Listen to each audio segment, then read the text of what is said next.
All right, looks like we're live. Hey guys, thanks for tuning in to Now That's Debatable. It's been a few months, been kind of busy with life and all, but we're back. We're gonna see if we can get back to a more regular schedule. So we'll try. We'll see how life goes. But um, got a special guest with me tonight. I gotta go. We want to go by Duke. Yeah, just Duke. Yeah. Okay. All right. So Duke, can you just tell people a little bit about yourself before we dive into the discussion? Okay. So I'm a pastor. I'm a father. I love God with all my heart. Of course, I'm always trying to do better, but ex-military, Mm-hmm. Army, Army Ranger, who? cool. and you know, and I love the conversation that we're about to have. I love uh, all people. You know what I mean? Um, I do feel like that our country is, definitely in a crossroads. We're having an identity crisis, but I also know that that's never really not happened in our country. So, Yeah. but but I do love being an American. Same, man. Same. So the reason I was going to bring you on initially, I wanted to change the topic based off of the phone call that we had Yeah, because you were talking about the civil rights movement, right. and you seem to be pretty into it, and so am I. Like my mother, she was really big civil rights advocate. Back home, she had built this Black History Museum inside of this church. Oh wow. Yeah, so she was a really huge advocate. She'd make me and my brother do Black History projects on our own. It wasn't even part of the school. Yeah, So yeah, we yeah, just had to yeah. study it on our own. So yeah. Yeah. and one thing, as when we were talking on the first conversation that we had on another podcast, I had told you some of the issues that I had with Christianity, and it mainly came from how law was handled. It Mhm. I changed because of the way it handled law, because of the way the Bible handled government. It I changed my epistemic I changed my epistemology regarding the Yeah. Bible. I used to just say, hey, whatever the Bible says is true.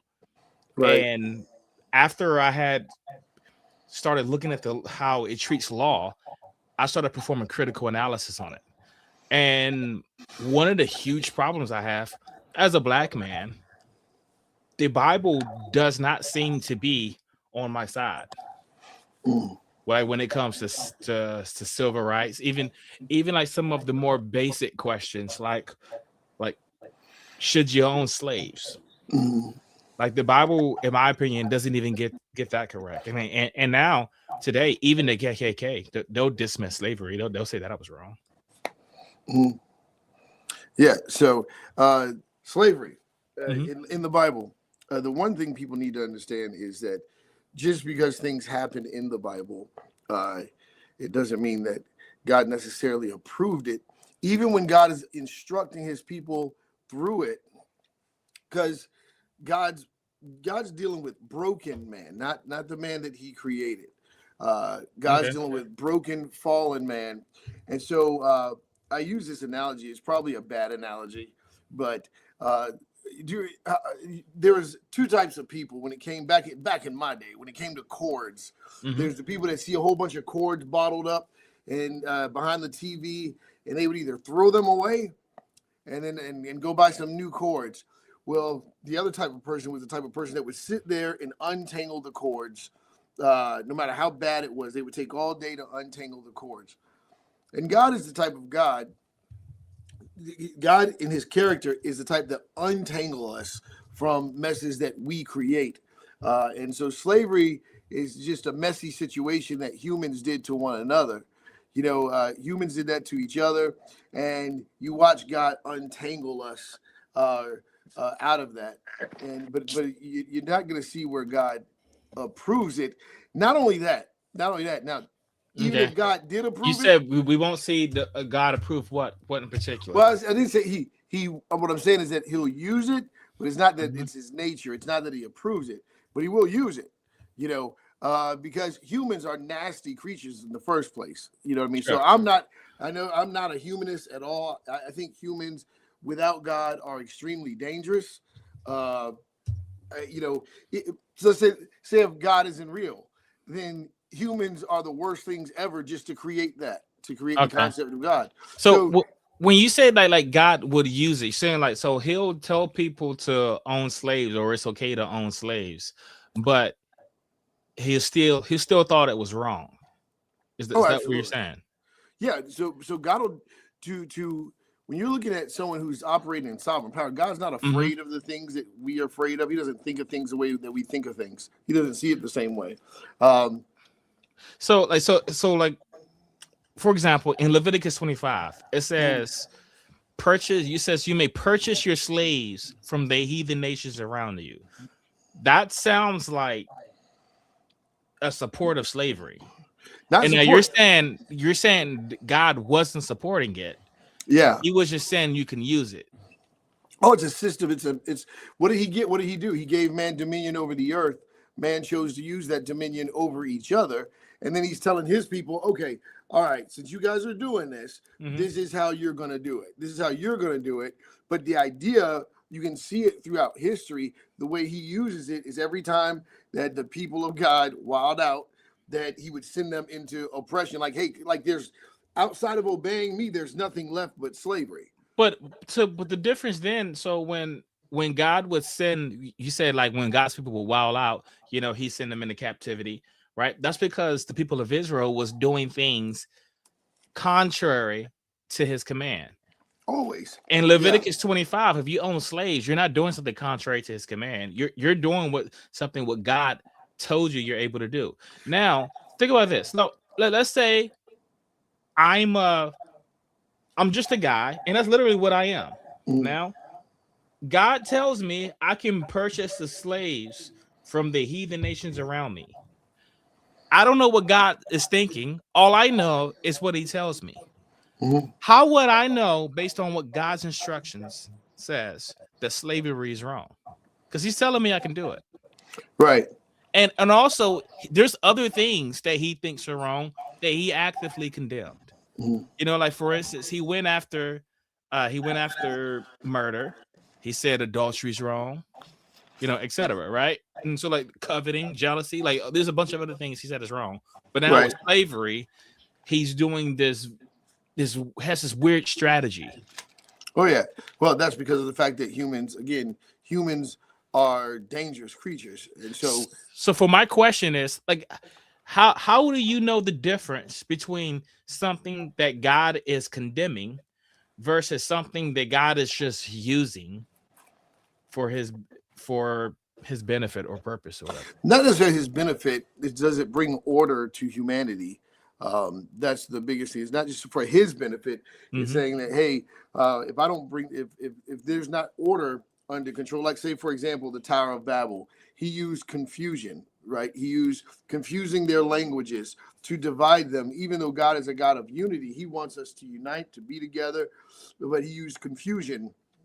So it's not that when man creates You don't think chaos. slavery was a form of confusion? Because I would say this is what this was. If God doesn't want me to own slaves, and then he tells me I can own slaves, that is confusion. Yeah. So I would say this. I would say again, human nature.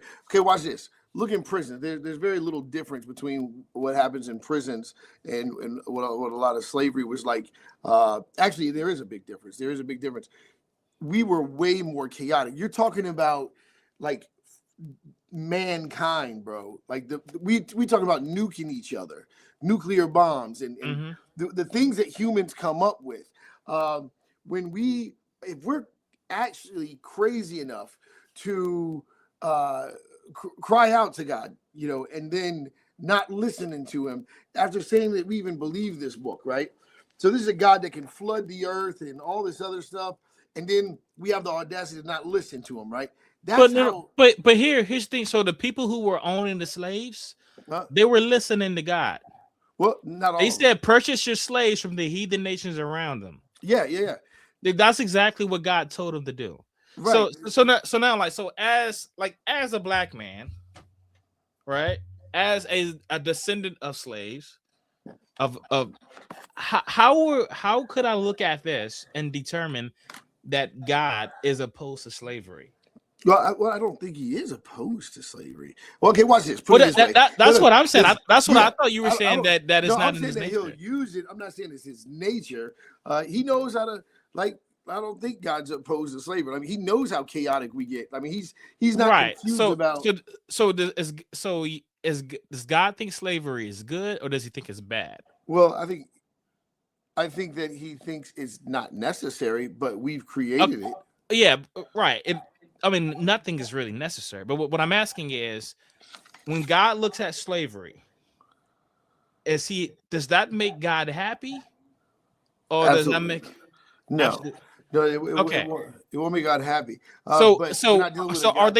Are people sinning according to God when they practice slavery? Are they in sin? Are they sinning? No. So slavery is not a sin. I don't think slavery is a sin. Okay. Yeah. All right. So I think it's unjust. I think that it's unfortunate. But when you look at human calamity, man, I mean, there's some jacked up people that need. There's some jacked up people out there. We're not just like you said. You can enslave the heathens. Mm-hmm. So as soon as I hear heathen, I'm like, oh yeah, these crazy people. Because there's people that need to be put in check. Right. Heathens exist. Well, I mean, like heathen is just like non-Christians, which is exactly what people were in West Africa, right? So not necessarily, but I get what you're saying. When I say heathen, so if a bunch of Portuguese go to West Africa and enslave non-Christian Africans, are they doing something wrong? So on a human scale, the answer would be yes. God's scale. On God's scale, you're already dealing with. That's the thing, is that you're dealing with a broken system. Humans are broken, so God's going to identify them as broken. Okay, but he's the God of the slave is God going to identify? Is God going to identify them as sinful? Is sin one of the things? Is slavery one of the things that Jesus would have to die for? Yes. Okay, so slavery is wrong. Watch this. Jesus came to liberate. Slavery is an effect of sin. It's not sin, it's an effect of sin. The behavior is an effect of sin. Jesus came to liberate from sin and the effects. So to be a slave owner, you're just as broken as a slave himself. Can I ask a question? Just sorry to hop in. Can I ask a question? Sure. So, do you think murder is sin? Depends. Okay, I didn't ask killing. I specifically said murder. This is not like a trap. Well, no, I know it's just the way my brain works. It really depends. Can you think of can you think of an instance can you think of an instance in which one human murders another human and it's not a sin? Yeah. You're just walking up on somebody and killing them, or because they said something you don't like, you kill them. Okay, but that would be a sin, right? Right. Can you give me an example in which their murder is not a sin? Where murder is not a sin, no. Right, so it's always going to be a sin. Yeah, slavery doesn't work that way. Okay, I'm not saying that it's not. I'm just asking, so for instance, the outcome of murder, or one of the effects of murder, is that someone dies. The outcome of someone enslaving another person is that they're enslaved. Yeah. In all cases, the person that does the murdering is a murderer and sinful. Mm-hmm. In the case of slavery, is that the case of the enslaver? Yeah, that's what I mean about the slave being just as broken as the slave master. The slaver is just as broken as the slave himself. They're just as broken. It's manifesting in two different ways. The brokenness of humanity. I'm not. but we're not really asking about the spiritual state of Oh no, no. the slaver and the slave. What I'm saying We're is talking that about the act. yeah, that's what I'm So saying. if Is so, that, yeah, you're saying when to own a person, you have to be sick. You're a sick person if you Are own are somebody. you? But are you a sinning. sinner? You're not in sin, but you're sick. You're So dysfunctional. so as a slaver, you're not committing sins. No, But as a murderer, you are. yeah, Just 'cause to you're just to taking, confirm. yes, because you're taking life. See, the thing about giving life a chance to live is that it can correct itself. Life can a slave master can learn that slavery is wrong. So there's Right. a slave master can realize and get a revelation that this isn't right. You know, Okay, So okay, but dude, like it doesn't seem that there's a consistency. Like, I mean, yeah, murder, but also like in Leviticus, the same chapter that we're talking about owning slaves, it says you shouldn't eat shellfish. right. And That's you can definitely come back from that, right? You know, I mean, unless you're like deathly allergic to shellfish, you can yeah. definitely stop eating shellfish. Well, a lot You of could that had to stop owning slaves. You could stop being a slaver. right. So a lot of that had to do with just setting precedent, setting order, getting God's people in tune with Him. He just delivered them, from Egypt, and He's building a nation to Himself. And the idea is to keep them in tune with Him. So so just Build it upon slavery. not just build upon slavery, but to reality. The reality is that there is humanity itself was deprived. So like I don't make so just so you guys know how I am. I don't ever make apologies for anything that God did in the mhm. Old Testament. I'm not scared to say He killed a lot of people because He did. You don't see where the devil killed a whole bunch of people. You see God killing all the people. You do But see God say, now, but this kind of raises like the main topic, right? yeah, Because now you understand my position of seeing the Bible problematic when it comes to civil rights.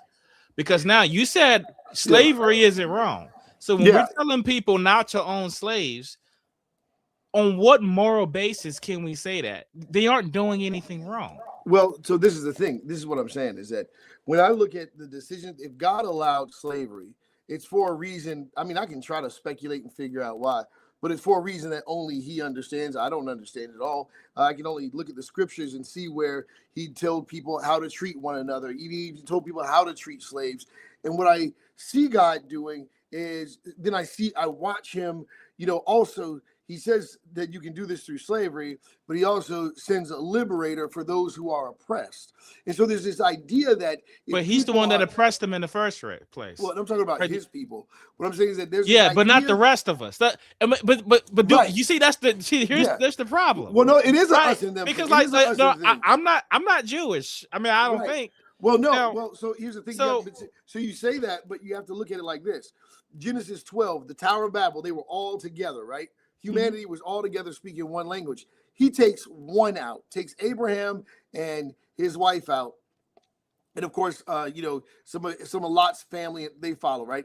But He takes out and says, "I'm going to build a nation with you." So you have all of this man's culture, human culture, which in Genesis 11 shows that they're pagan. They're building towers to get there. They have their own ideas, right? They're not thinking about God. God takes one nation out and says, "You're going to be mine." Was the abolitionists, were they wrong?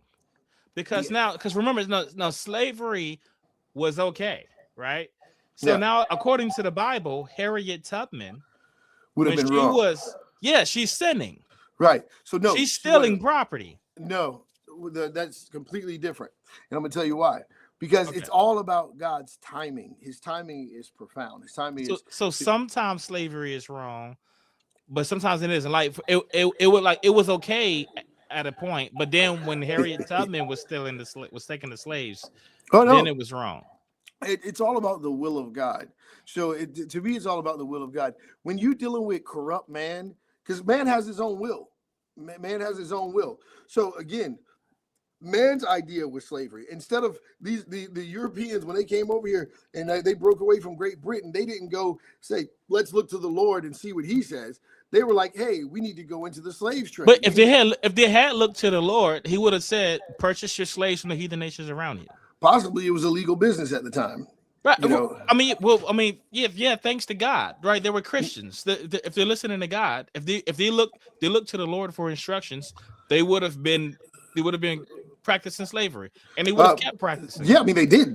They literally Right. they literally did go into slavery. So this is a great example. So if you look at it, they go into slavery, but what did they what happens? One of the first things they said was that, you know, you can't enslave you know, a Other fellow Christian. Hebrews. Yeah, other Yeah. Christians, you know what I mean? It's And gonna be all a this very stuff. indentured And most servitude. people underestimate how like unfortunately But now, people blame but slavery for don't you see the European. parallel?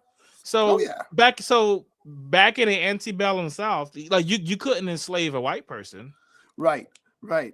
And that this is You what I'm don't see saying. how this is like this is the creation of an apartheid state. Like the Yeah, but Bible is in full throttle. So Yeah. I mean, so now we Well, no, have you're looking at humans. when So you now look at you're when you looking at go humans ahead. trying to do it. You're looking at humans doing it, Well, not God. so it was But they're doing God. it with God's instruction. Who the white people? The Israelites. Oh, the Israelites. Yeah, that's what I'm gonna say. Is that so you have the Israelites and you have that whole slave thing, that whole time period. Honestly, all the way up to American slavery, right? So that whole time Well, period that slavery was approved. Okay, I mean, so when did it become not approved? At Well, least according to God. Well, this is what I mean, is that it was a time of brutality. These are brutal humans, right? And then you I get mean, to I would argue that in the antebellum South, we were potentially some of the most brutal slave owning civilizations to ever exist. I can't make that speculation, but I definitely don't oppose that. Definitely, you know, it was Yeah, pretty so bad. my question is, where does it become not approved? Like, if Right. the topic of this conversation, at least as it was introduced to me, was that the Bible supports things like the civil rights movement, but here you are saying that slavery isn't sinful and that God allows it. Yeah. So Slavery is how would we dysfunctional. defend civil rights when we say that owning slaves isn't wrong? Slavery was dysfunctional, but not necessarily sinful. Like I said, it's an expression of brokenness of the human culture, the human species. So human beings enslaving other humans is a construct created by the brokenness of humanity. It's not God's idea. That's not God's best for humans. That's not what he desires for us. So God doesn't have to be the origin of it. The problem is where the God supports the abolition of it, and he obviously doesn't. So now you run ahead. Well, no, he does, because he sent a liberator. So we do know that he sent a liberator, which was who's the liberator? Yeshua. You mean Jesus? So fucking no, Jesus didn't abolish slavery. But he said nothing about it. Like Jesus didn't mention slavery at all. But when the law was brought up, he always said follow it. Right. Which in the law, Mosaic law, is his full support of slavery. So listen, this is the thing. This is real, like realistically where it's at, right? So when we get to that place where slavery is abolished, like the only reason slavery didn't exist in America is because I talked to you earlier about the contraband decision, where it was a financial decision. Who's your guest, by the way? Oh, that's my co-host, Facade. Facade. Yeah. Okay, so He's have you ever heard of the contraband decision? In what reference? Have you ever heard of the contraband decision? In reference to what? It was a Supreme Court case, if I'm not mistaken. Yeah. Like pretty much. So like the argument was from the Southwest, slaves are property. So if slaves are property, when the North captures portions of the South, then it's contraband. They're allowed to take it. Right. Yeah, I mean, we kind of hold on to some of that as spoils of war in modern society, but yeah, and so that's the only reason slavery was really abolished, because the financial backing, the ability for the North to pay the South back was impossible. So the reality is, you know, the Emancipation Proclamation happened, but slavery is still going on today. You know what I mean? So it stopped in America. It stopped in, you know, your more civilized cultures, but, you know, at the same time, when we look at it, you know, it was abolished here, but the concept itself, you know, humans still do it, you know, and that's part of the dysfunction of humanity. Yeah. So like I can admit That is this. Go ahead, Fasad. I just for clarity, because I may be missing something. Are you saying that slavery was abolished because of this decision, or it was implemented because of it? It was that the Emancipation Proclamation was implemented because of it. 50,000 slaves ran for their freedom to the North in 1 month, breaking the entire financial institution of slavery. And they had already partnered with the North and started fighting back. So, And realistically, and biblically, this would have been wrong. fighting for freedom. Well, I mean, leaving your slave owner, opposing your slave master, Not necessarily. not On what following your government. Right, because Not- on what basis do they have to take slaves? Like, They aren't doing anything wrong. who's not doing anything wrong? The slavers, the people who owned the slaves, they Oh. weren't doing anything wrong. Like by your own words. No, I never said that the slavers weren't doing anything wrong. But I thought you said slavery wasn't a sin. So I mean, the key term of owning slaves. What's your definition of sin? What's your definition? You thinking right and wrong is sin? Okay, I mean, I think that's morality, but that's a different. Yeah, question. sin means to miss the mark. Sin means an error, like a mistake, an error. Okay, so what I'm talking about in your Christian terms, like the things that Jesus had to die to forgive. Right. Was slavery one of those things? Was slavery one of those things that to die to forgive? Yeah. You know what? Like for instance, like I lied. I'm going to be even more nuanced. Being a slave owner.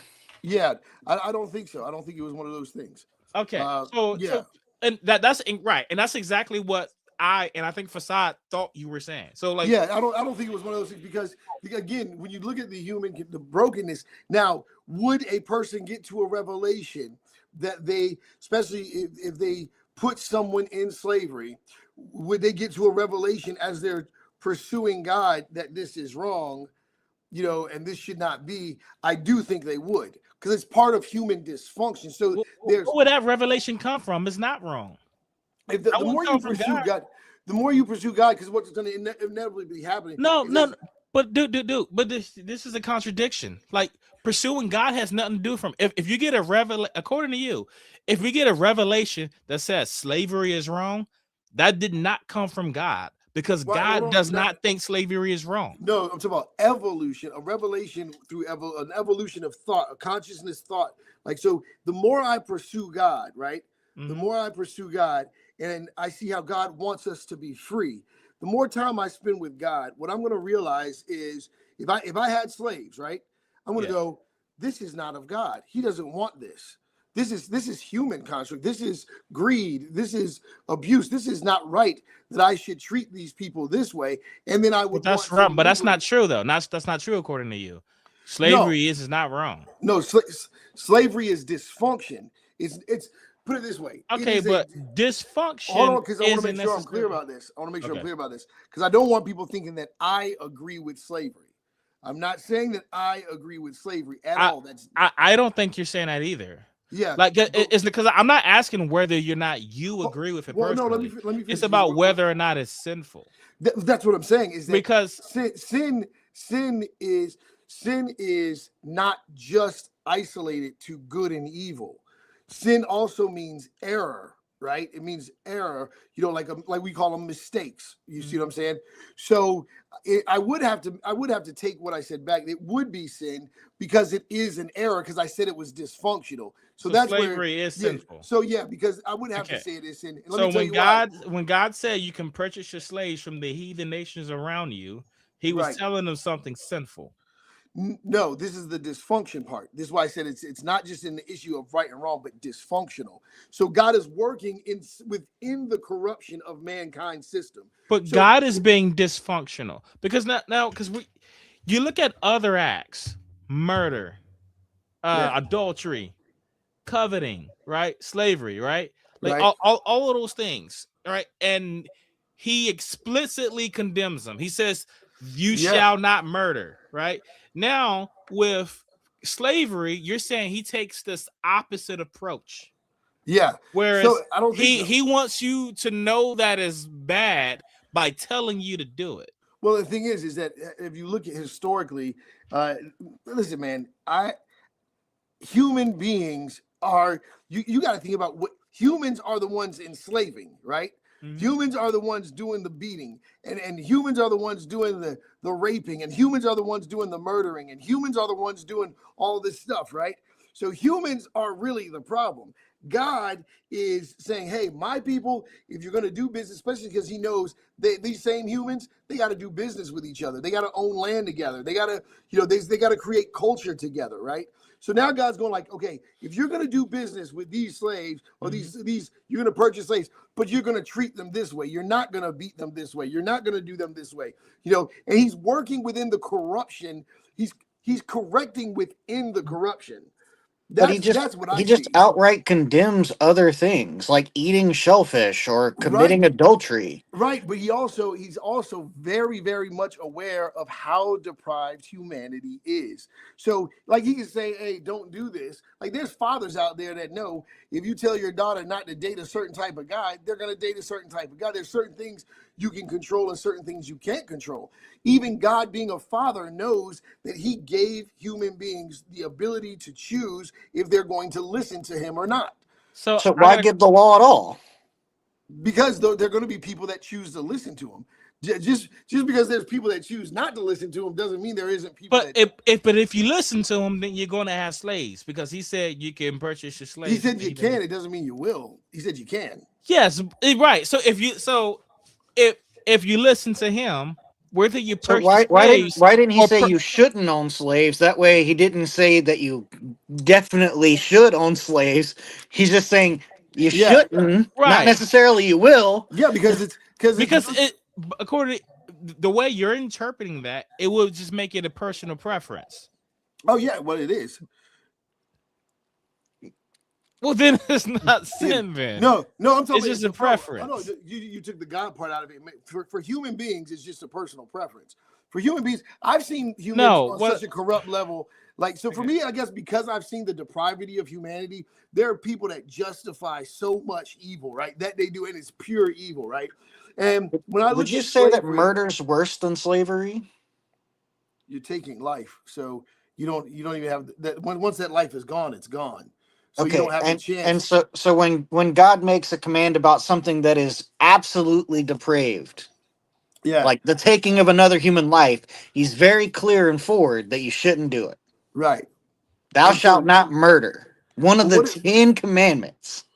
Yeah, he doesn't say. And then when we talk about something else, like thou shalt not take a person and make them your personal property, and treat them any way you want as long as you don't kill them.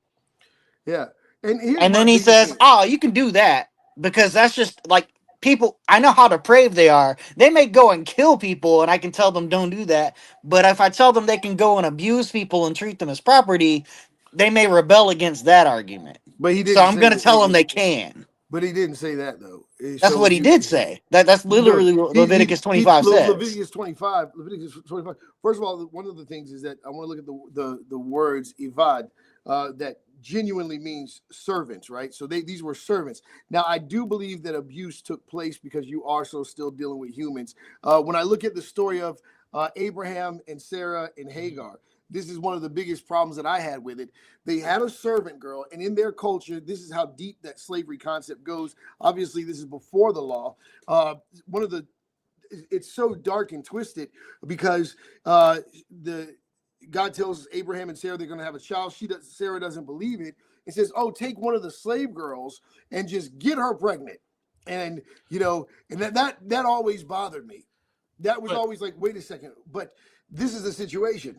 Are you saying that that's what's taught in Leviticus 25, verse 40 and beyond? You're saying that's indentured servitude, not slavery? No, that's not what I'm saying. I'm just saying that there are differences where a lot of people want to argue the point and say, "Oh, slavery isn't, slavery means serving." So, like, no. There are some differences, but like if you look at the slavery in the antebellum South American slavery. Yeah, like all of those elements were here, right? You get to own them as your property, forever. You can bequeath them to your children as an inheritance. Like it literally says, like they're your property. Yeah, you can mark them to indicate that they're your property, absolutely. Like with cattle.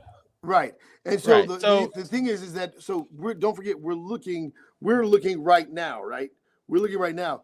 Back then, a lot of people just would have accepted, including us. There's two types of people, right? There's people that would have accepted it, and there's people who would have been like, this isn't right. so now, question for you. So Mhm. now, let's say it's the year 1855. Mhm. You're a hardcore abolitionist. What is your moral basis for saying slavery is wrong? Oh, I would say that Jesus came to liberate the oppressed.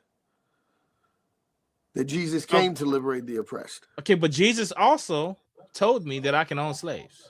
Yeah. So this is the thing: is that Jesus came to liberate the oppressed. The birth. And Hold on. when Jesus gets here, he Hold can on. do that. Because But right hold now, on, Jesus, the Jewish people were being oppressed.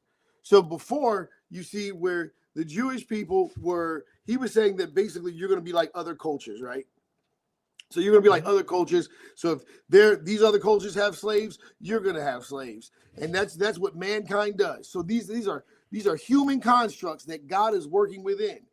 Then Jesus comes, and you hear the very matter of fact, Isaiah says it first because all Jesus did was quote Isaiah and says, "Hey, I've come to liberate the oppressed." So now you go, wait a second.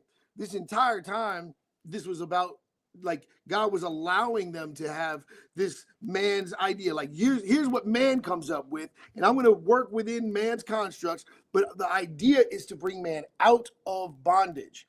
That's what he did with his own people. That's what he's doing with us to bring us out of bondage of our own thinking and our own corrupt constructs. Well, but his thinking and his construct.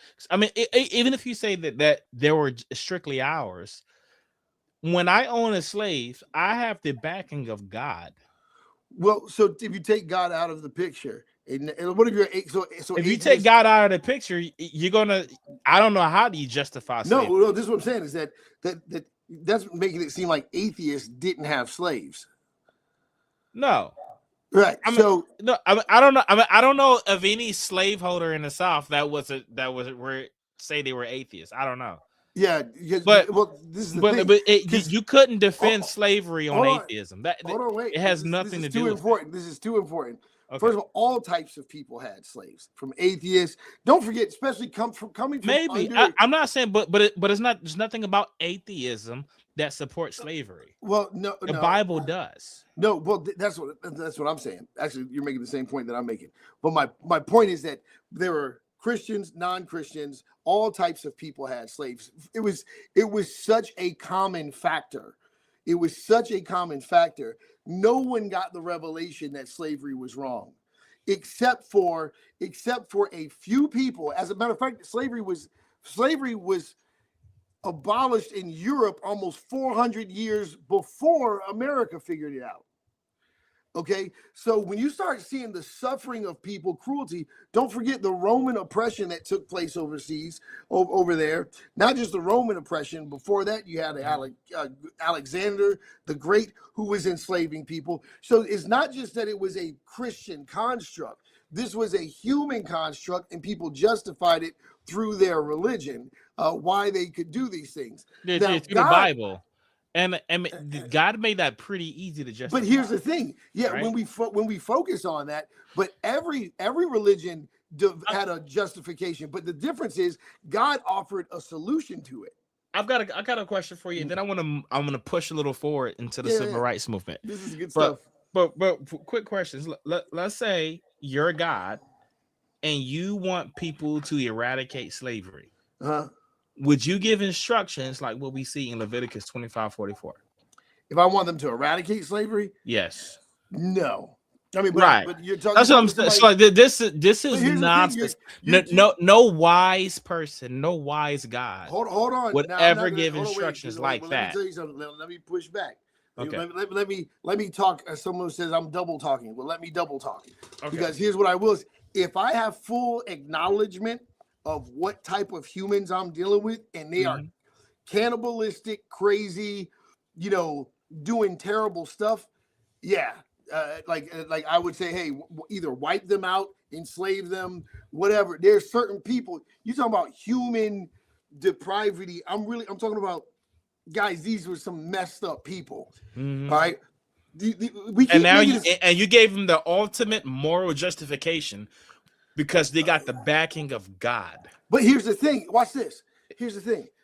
You're talking about people that were already enslaved, beaten. The Jewish people were enslaved for 400 years, beaten and abused and mistreated and being killed. So they were slaves. They've experienced the cruelty. And what he's saying is, hey, you're not going to be like that. You're not going to treat them like this. You're going to treat them the way I tell you to treat them. You know, Okay. so, So hold on. no, Which includes being able to beat your slave, and as long as they don't die within a day or two, that's fine. Yeah, they were tough. Yes. So I don't see how that's Good. much different. That doesn't Yeah. make it good. Yeah. No, I'm not trying to make it look good. I'm just trying to say these were not the humans that you think they are. These are not those people. These are wild folks. And so, Yeah. like again, I don't make apologies for anything that God does because He knows why He allowed it. But I do know this: that when you look and see God offered a way out. When I think about the fact that there were churches that I've attended that hid slaves. This is what I mean about the timing of God, because there were churches that hid slaves and then they would get burned down for Yeah. hiding the slaves. I mean, that's God's judgment, right? Because they should have gave the slaves back. Well, see, that's the thing, is that when people claim to be Christians and claim to hear from God, but when God does something that they don't agree with, I'm talking about the believers, not non-believers. Mhm. When God shifts and they don't make the shift with God, when God is showing a revelation and they don't make the revelation, like, so if they go, oh no, God, slavery is what it should be. Now they're arguing with God if God's already bringing forth liberation. If God is saying, no, the time for this is over, the same way He got people out of Egypt is the same way He delivered black people out of slavery. So now let's push ahead to the civil rights movement. So Martin Luther King, he was fighting against segregation. Was he wrong? Martin Luther King said he was fighting against segregation. Segregation. Me personally, the difference between the Exodus with the Jewish people and the liberation of black people is the Exodus. The Jewish people had time to create their own culture. Mhm. With black people, it was like, you're free now, but you still have to go like down the street from where you used to be oppressed. They never really able to really cultivate their own culture. Black So people. when Martin Luther King was fighting out against segregation, was he wrong? Like when we had this sit on. Oh, you want a yes or no answer? You want a yes or no answer? Yeah. I got you. Yeah, no. When he was fighting against segregation, Yeah, is no, he wasn't segregation wrong? No, he wasn't wrong. But no, segregation isn't wrong either. Segregation is not wrong either. Okay. Now, you're a very consistent Christian.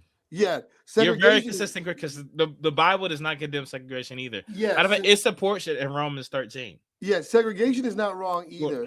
The idea though is that if you're going to integrate, then you become part of the culture. Say, for example, if I adopt a Russian child, now I come from a black family. If I adopt a Russian child, I don't become Russian to fit that child. That child becomes, it comes into my culture because I'm adopting that child. And integration, the problem is that integration more or less forced something that needed to happen organically. Integration forced it. It may have seemed like an immediate solution, but clearly look at where we are today. We might be united, but we understand each other less. We think things may be illegal, but we understand each other less than we did before. Segregation, if it happened organically without government forcing it, I think there would have been a natural integration instead of forcing integration. I agree about the natural and like integration. I mean, because like the natural integration, that's why the Jim Crow laws were created in the first place, to prevent natural integration. Right. So, but the government segregating isn't even bad. So now I gotta ask, on what moral authority, what moral grounds do the civil rights activists have? Because that was their advantage. They were fighting downhill because they had a moral high ground. Yeah. That was their advantage because they were fighting against something that was wrong. So, because really, now according to you, it seems like I guess we're not even on a level playing field. They're fighting uphill battle because in Romans 13, you need to follow the law. Regardless, it doesn't even give you a caveat. So the people who weren't getting up from the seat on the bus, they were sinning. Marching in the streets and impeding traffic. Not dysfunction, but not sinful. There's a difference. Chaos is chaos, man, and you're dealing with humanity. Look, like when you talk about the grief of God, because that's literally what happened. Like Genesis 6, grief of God. When God sees humans being cruel to one another, not only does it break our hearts, there were all types of people, white, black, that saw the cruelty, that didn't own slaves. They weren't slave owners. They had nothing to do with it. And when they would look at the news and see the cruelty of other white people and blacks, or hear someone dogging out a black person, their hearts would break. They would have compassion.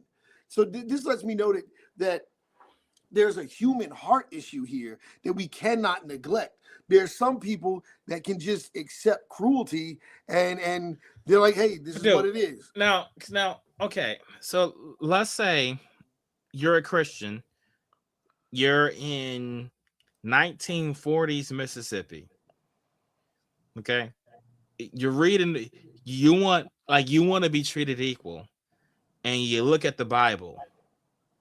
What moral basis do you have?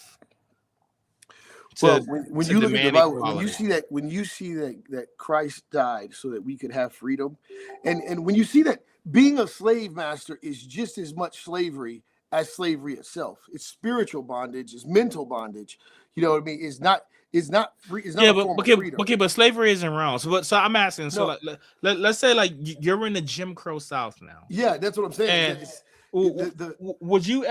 do you think it's wise to appeal to the Bible for your civil rights? Yeah, I mean, what did Martin Luther King do? He talked about, he literally used the mountaintop speech with Moses to convict the hearts of all who claim to be Christian. I mean, so the mountaintop, so like that wasn't a really nice metaphor, but it was out of context. The Bible does not support the civil rights movement.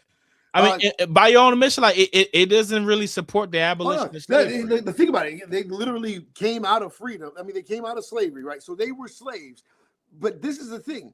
When they went into slavery, when they got out of slavery, they were willing to go back. They were like, it's better for us to go back just because of the food that was available in slavery that wasn't available, on their own. So they were saying that, hey, we want to go back. These are Jewish people that got freed from slavery and said it was better for us to go back. Mm-hmm. Well, there were a lot of black people that wanted the same thing because they were in good conditions. They didn't want to be, they were like, they didn't see a problem with it. So everything. But there was also a lot of black people that didn't want that either. But that's what my point is that there were so many different variables, but no matter, the only way to really look at it and examine where is the dysfunction coming from, it's in the human heart. So now, when I said at the beginning of the episode, when I said that the Bible does not support civil rights, right? I was right, wasn't I? Yeah. So watch this. The Bible supports freedom. The Bible supports liberation. It supports freedom and slavery. It supports freedom. Duality does exist. What I mean? Where does it support freedom at? So when he says, I come to set the captives free in Isaiah, when he says, I came to set the captives free, well, Isaiah prophesies, and then Jesus reiterates. But he's talking about his own people. He's talking about he's not talking about everybody. Right? No, he is. No, he is. He's just because he's not just talking about eternal life. He's talking about. But he doesn't want to free the people that God said they can enslave. Well, think about it. But when he said it, Jewish people were being enslaved then. With all this knowledge from the Bible that we get, it was written by enslaved people. So these were people that were being enslaved. The Romans were in charge, not the Jews. The Romans were the ones in charge. So the Roman Greco culture, they were the ones oppressing the Jewish people. And so Well, what do you want? I mean, later on, but not in the time of Isaiah.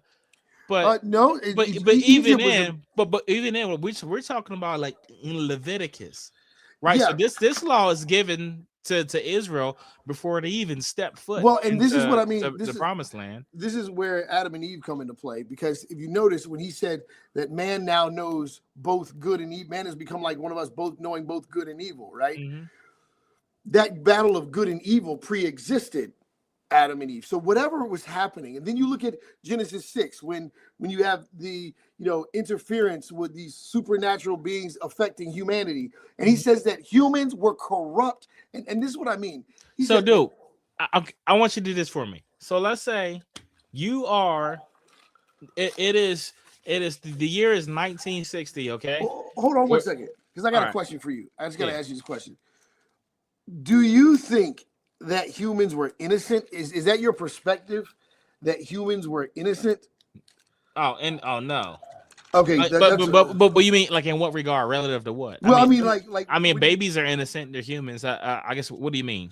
Well, that's what I'm saying, is because according to Scripture, when he talks about the regret of God, he says that he regretted that he even made man, and he said because they were evil to the core of their hearts, like from the very beginning of their hearts, that all they could do was come up with different types of evil. Okay, and so when I look at what God was really dealing with, I guess I don't want people thinking I'm being cold-hearted, but I'm like, I'm also not going to be fooled by human beings. Well, I don't know. I don't know if anybody thinks you're being cold-hearted. I don't. I think you're kind of just demonstrating my point. Yeah, that the Bible doesn't support civil rights movement. I think it's bigger than support. I think it's bigger than support. It is actively in opposition. So how is it? No, let's say, well, the year is 1960. We're at Howard University.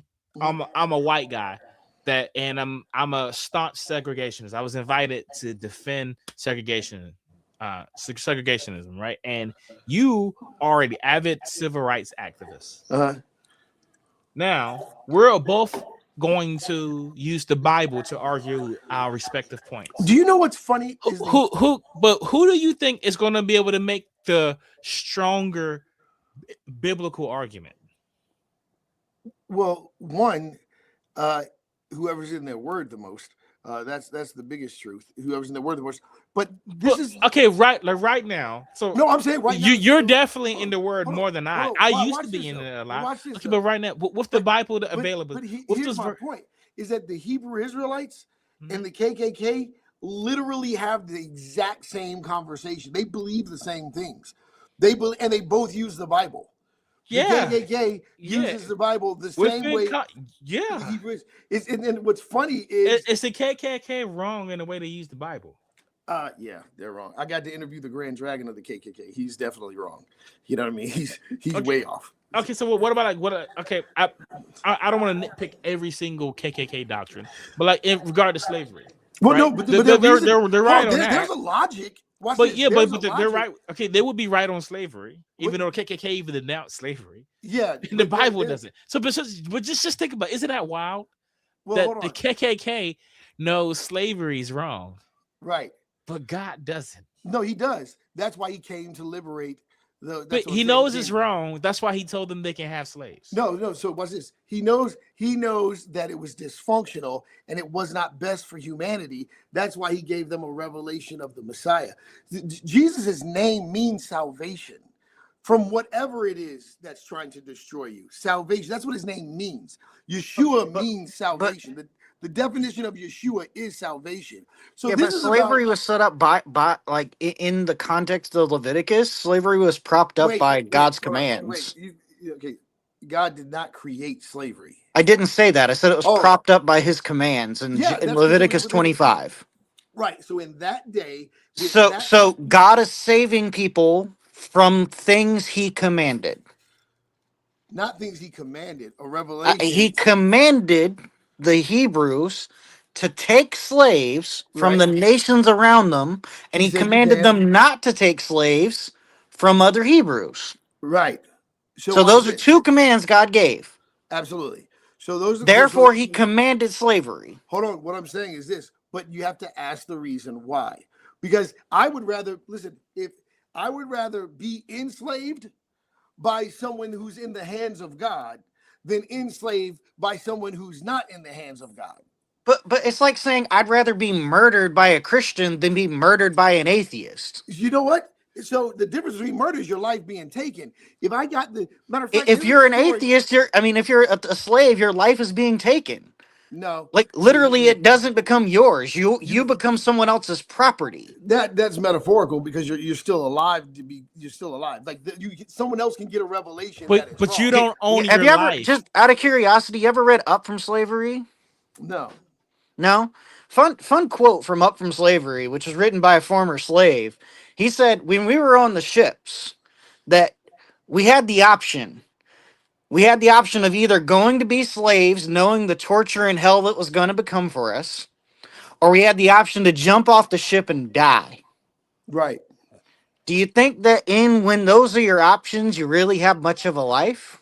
Well, that's the I thing. mean, it's literally Is like that I have a gun to your head and I'm telling you to do everything you do. Are you really alive or are you my puppet? right? So I think that as long as as long as I am alive, then there's a chance, there's hope. There's a chance for a better day, which let's thank God that the slaves didn't kill themselves, right? I mean, Because some did. They jumped off the boats and died. They right, committed but suicide because they refused to that's live what a I'm life of saying. slavery. That's what I'm saying. But we're the descendants of the ones that didn't. We're the descendants of the ones that hung in there. We're Well, the I mean, by descendants. proxy, because everyone else is dead. Well, no, that was just you say by proxy, by decision, the decision to stay alive, the decision to survive, which, this is where it gets very interesting because you're talking about the human spirit here, not just the human condition or a physical environment, but the human will to live and the desire for freedom. This is the ultimate call that God is responding to, that human essence for freedom. And when I look at what happened, even with the Exodus all the way to the civil rights movement, and I see them standing strong in faith, churches and Jews and Christians coming together like never before to stand against the government and say this is injustice. The Jewish people had just come out of the Holocaust. So when the Jewish people came over here after surviving the Holocaust and they heard and saw what they saw, they knew that this was the same rhetoric as Adolf Hitler. They knew what it was, and they stood and financed the civil rights movement. So here you have Israel and the church united, standing side by side, fighting against injustice. Like you get that. That's undeniable. I mean, Jewish people even helped Martin Luther Why King call write it injustice?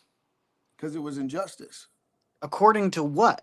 God commands that it's fine in Leviticus 25. It's fine to Right. own people as slaves. Why is it unjust? Well, I mean, if you're talking about what he was telling his people, because once Christ came, it's not that first of all, when Christ came, a lot of people like to say the Old Testament was abolished. No, it wasn't. Christ came and brought a new law, which was a law of compassion, a law of love, a law of, Okay, but he didn't banish slavery or yeah, slave owning. He yeah, didn't he didn't say stop owning slaves. As yeah, a matter which of is why fact, we in the need to New be. Testament, we see Paul saying, "Go back to your slave owners." I was going to bring that up. I think I brought that up to you earlier, Josh. That God actually, the reason why is because when he told the woman at the well that the truth is what makes you free, and that's just a reality that we have to accept. That no man, no woman, no person can just take our freedom, right? And so, but when we have truth, we are naturally empowered. And when I look at 1 Timothy chapter 6, you guys got your Bible on you. If you go to 1 Timothy chapter 6, he literally says, if you find yourself in bondage, and this is a lot of people like to write slavery off into the Old Testament, and I'm like, nah, it's there in the New Testament. If you go to 1 Timothy chapter 6, he actually says, and a lot of people see this as disgusting, but they don't know the heart of God. And if you look at it, he actually straight up says that if you find yourself in bondage, don't count your slave master as a, as a predator or oppressor, but see him as a brother, see him as a brother in Christ. And it's like, wait, you're asking people to be okay with slavery?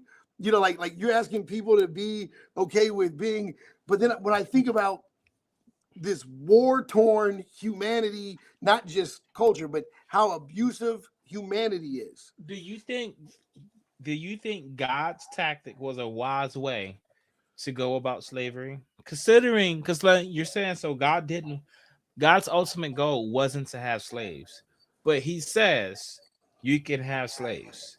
Yeah. Considering the fact that the people who own slaves use God's instructions to justify the ownership of slaves, would you say that was a wise tactic on God?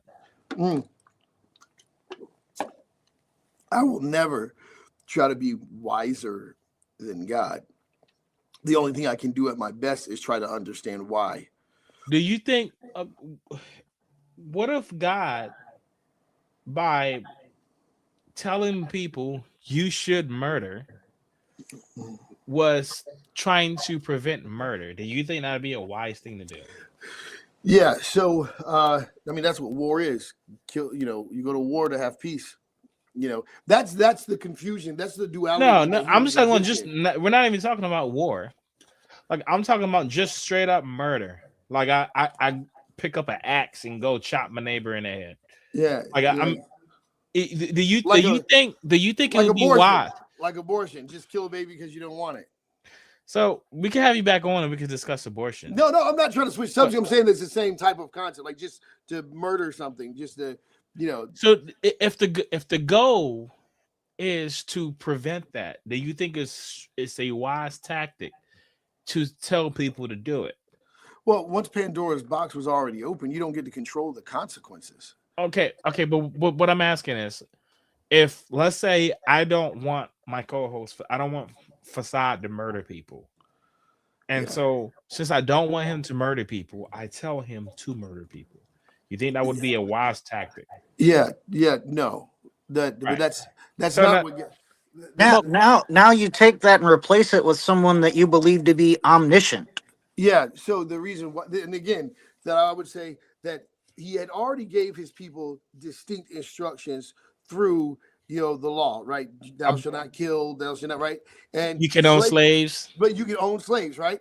So this means that what he's doing here is saying the priority of keeping life, maintaining life, protecting life is higher than social structure, such as slavery and rich and poor, racism, all that stuff. So preserving life is on a higher pedestal. This is on a lower pedestal. Slavery is on a lower pedestal than taking life, taking breath, because this is where people go into judgment. This is where people, get cast into heaven or hell. But the way the Bible treats slavery, it doesn't seem like it's on a lower pedestal. It looked like it's on the opposite side, because he's not saying, hey, slavery is bad, but it's not as bad as murder. Yeah, he's saying go and purchase slaves. Yeah, and it's also because what's interesting.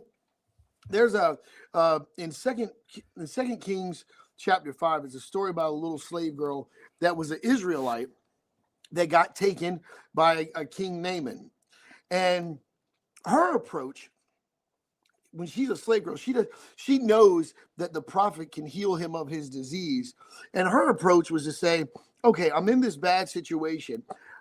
And she introduces her master to a prophet of God who they just defeated, because God says to be good to your enemies. So it's not just even just a slavery concept, right? It's like, because there's a lot of opportunity to be offended by slave masters and offended by this. But when you look at what God is doing, when this little slave girl who's just been taken over, she goes, I wish my master would go see the prophet of God. And there's this level of strength that comes from this unbreakable mentality that happens when you go, because I know who the one true God is, nobody can put me in bondage. Even if I'm in physical bondage, no one can break my spirit. And I think that this is where, when we look at the offense of slavery, because it absolutely is offensive, I even think it's downright disgusting. However, for God to allow us to experience that, I'm talking about, when I say us, I'm talking about humanity. When God allows humanity to experience something like this, it is like, hey, this is. What if they tried to re-implement it? If they try, who would try to re-implement it? I mean, the government. Oh, then we wilding out. You know, I mean, the government's not God. Yeah, I mean, shit. I mean, okay, but the government wouldn't be doing anything wrong. Like, I would wild out as well. Yeah. What I'm asking is, as a Christian, on what moral basis would you have to wild out? Liberation, but like I would think more like. See, this is where I think more like the Ephesians 2, the one new man, the church in Israel together, standing together, because we now know we're not those people anymore. That's the thing. We're on the other side of Christ now. This is where there is a difference between the Old Testament and the New Testament. Okay, You know, we have liberation now. We know better now. yeah. So no, I mean, yeah, we have liberation through Christ, and that frees us from God's judgment. Well, my problem is that slavery. My problem is that people that is say the that they're human against slavery, like I fight against slavery right now. I have ministries in Nigeria. I have ministries, in Kenya and all these different places in Arab countries. I have ministries there where Christians are being killed on a daily basis by the thousands. So I just want you to know I don't take this lightly. You know what I mean? I get reports. Of I don't think you're taking it lightly. I mean, I think you're being very consistent. The situation is that we're dealing with an ancient mindset, right? That a lot of these people don't have the revelation of Christ. And what irritates me more than anything, especially when black people, not talking about you, I'm saying when black people talk about how much against slavery they are when it's still happening, then I'm like, hey, then get off your video games and get off and help me fight this fight right now. Didn't God reveal through Revelation in the Bible that you can own slaves? In Revelation? No, through Revelation. I'm not talking about the book of Revelation, but I'm saying through Revelation, right? He reveals, as a matter of fact, in Leviticus 25 that you can own slaves. Fact, so you have two people. I just gotta say something real quick. It is coming back. I keep forgetting about that. That Christians are going to go into slavery here in America. Christians are going to be persecuted. Okay. See, slavery is going to come back. So, but it's okay according to God. So I don't see the problem. It's written that it's going to come back. It's written that's going to come back. That slavery but it's not really a problem because God says it's okay. Yeah, that's why I said it's not a problem. Like I know it's coming back. It's not going to be a problem for me because this is the thing about knowing. It's like having tomorrow's news today. So I don't see why it was a problem for slaves in the antebellum South either then, because it was fine. Well, God said it was fine. Well, the thing is, what I'm talking about is when you have an unbreakable spirit, because there is a battle of good and evil that's manifesting in this physical world. And that battle, so that when he says that our war is not against flesh and blood, but principalities and rulers of darkness, that these rulers of darkness are going to be people that are that oppose the liberation of God's people. Would you be okay with bringing slavery back the way it was in the 1860s?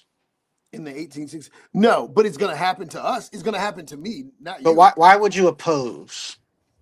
I said, oh, wait, you said, would I oppose it? No, yeah, well, I asked if you'd be opposed to it, and you said yes, and I'm asking why you would oppose it. No, I'm saying there's nothing I can do about it. It's going to happen. Well, I'm not asking is there anything you can do about it. I mean, there is things you could do about it, whether you wanted to or not. For instance, you could take the same thoughts as up from slavery. You could say, I'd rather die than be a slave, right? That's something you can do about it, right? Yeah. You could rebel. You could try to escape to freedom. You could do. I mean, there are a number of things you can do about it, right? The principle. I'm talking about the principle. I can't stop the persecution like, of Christians. Are you opposed to America reverting back to antebellum South slavery tactics?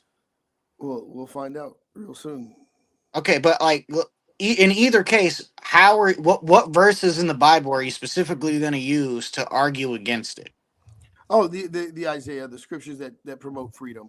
The scriptures that caused have you ever heard of what's the guy the Black Robe Regiment, where preachers the Black Robe Regiment. I know the Black Robe Regiment. Yeah, the Black Robe Regiment, where preachers took off their robes and and had on uniforms to fight And fight the British. to fight the British, right? And so there's a point where you do have to make a decision. This isn't about just, you know, like you are going to make a decision on what side you stand on. Like I would fight. Now, how does the Bible inform that decision? Well, think about it. You know, the one that God said that what He did in again Exodus, but every single time when we look at what God you got your rifle, right? Yeah, you got your rifle, and you can either fight in support of or against. And looking at the Bible, which one should you take? Yeah, I'm going to look at the New. You want to have to, and let's say you want to have I want to have the most biblical position. Yeah, what side am I going to fight? I'm trying to do like this is the exact reason why He told to wipe the Amalekites out, because there was nothing but enslavers. That's the whole thing. Humanity wanted to enslave somebody, because instead of He gave us dominion over the earth, we took that power to have dominion over the earth. I really like you to answer that question for me. So like the Black Robe Regiment, right now, I can fight either against or for slavery, and I want to have the most biblical position. The most biblical position would be for freedom. Okay. The most biblical position. That's why they did it. Where are you getting that one from? Because I look at Leviticus and it says you can own slaves. Okay, so watch this. So you see Israel today, right? Mm-hmm. Israel today is a culture that just wants to exist. That's all they want, is to exist. They don't want to enslave anybody. They just want to exist on the territory that they were given by God, right? And so then you have the Muslims who, you know, in 1600 years, we always talk about Roman oppression and Alexander. In 1600 years since the birth of the Islamic faith, the Muslims have killed over 270 million people in the name of Allah. You know what I mean? And these are people that are really coming, and now they're here in America, and they're not playing, they're not giving into American culture. They're really here to establish the Islamic faith, and they're going to do whatever they feel like they need to do to make that happen. And so when you look at from Israel birthing Christianity and all the things that we went through culturally and all the messiness, we're the only ones talking about freedom. We're the only ones. Everyone else is still talking about oppression. What's the biblical basis though? Because I can look at the Bible. Salvation brings freedom. Truth brings freedom. I mean, but salvation was about freedom from God's judgment. It's not about slavery. Because like you had slaves, right, who were still enslaved, never found freedom, but they found Jesus, right? Right. And they had more freedom than, like, there's people in prison. Right. So what I'm saying, so you can have all of that freedom while still being enslaved. Yeah. I mean, physically, yeah, sure. But what I'm saying is, so like I want. But you can't. So you have to say it in its entirety. That there are people, the freedom of God, whether you are in bondage, in prison, there are more free people in prison who have a relationship with God than people outside of prison who are in bondage to addiction, bondage to slavery, whether it's physical slavery or bondage to work and making money. They're enslaved by something, okay? And then these people in prison who have none of the stuff, they have this awesome relationship with God that they wouldn't trade for the world. I think that's, shows the purity of the freedom that God brings, that, when you look at what man does to each other and how man rips each other apart, man judges each other, and humans are horrible to each other. And then we just blame God for it. You know what I mean? That's what's wild to me.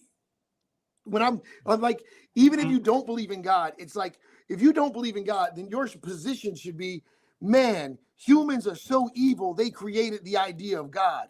I will never trust a human with the level of hatred that atheists have for the idea of God. I don't hate the idea of God. Oh, well, here's what I'm saying is that, like, the way that they put everything on God, it's like, well, according to your belief,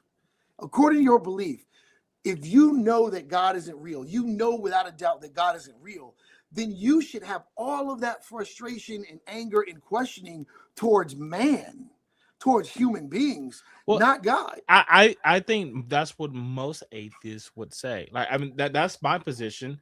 So, like, I mean, I don't believe in a God. I think that there were people who wanted slaves, and they had a book that justified everything they wanted. Like, it was an ancient group.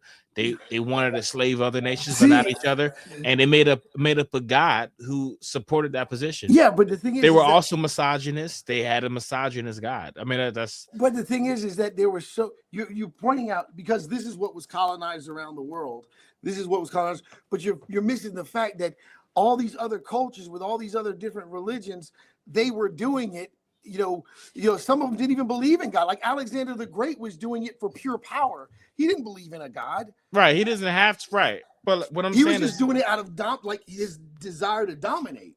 Right. And so Alexander the Great would have a harder argument to make. But here's now, the thing. But if you do believe in God, it makes things easier for you, because now you have this being with so-called authority, and he's backing everything you say. But then he's supporting your slavery. But I like to go ahead, give you a last word. We're coming to the end. No. Yeah. No. Yeah. No, because when I look at the Egyptians, Pharaoh identified himself as God. The Romans, Caesar identified himself as God. Mm-hmm. The Buddhists, they didn't identify themselves. The Buddha just found enlightenment. That was his thing. But when I look at the Muslims, they identify Allah, and Allah was the one that told them to slaughter. When I look at the message of Christ, he's this concept of truth and freedom from oppression is finally implemented. When I look at God sending prophets to liberate people, because don't forget, he didn't just liberate them from Egypt once, but he liberated them twice, and then, there's this just, when I think about, and I do want to end this with the civil rights movement, when I think about all of those Black people and Jewish people and white people singing songs that convicted their hearts together to let the government know that they stand together. This is not just white people, this is Blacks, whites, and Jewish people coming together, singing songs that they all sang in the churches. When I think about the pastor, the slave masters, where the only place of power that the Black man was allowed to have, especially in those days, was in the church. That's the one thing that they respected. And then when I think about my own life, where I've been able to walk between the corridors of Black and white, atheists and believers, all the same, no matter what denomination, because I walk consistently according to my faith as a man of God, and so I don't waver in that sense. And so when I see what God can do when we actually are in tune with him, to me, the freedom that happened in the civil rights was inevitable because people were willing to sacrifice it all. He did say, if you lose your life, you'll gain it. If you try to keep your life, you'll lose it. And they did that. They were beaten. They were shot at. They were hung up in trees for freedom. And because of their sacrifice, the oppressors had to see themselves for what they were, which was a bunch of oppressive murderers. And so whatever justification they tried to use behind the Bible, the evil of it got exposed. So when I say God's plan, I say that God's not afraid to let things play out. Well, I agree with that. If he exists, he is not afraid to let whatever plays out, whatever happens. He just lets it plays out. So he lets it play out. I agree with that. But anyway, Duke, man, I want to thank you for coming on. Anytime, I want to have you back on sooner rather than later.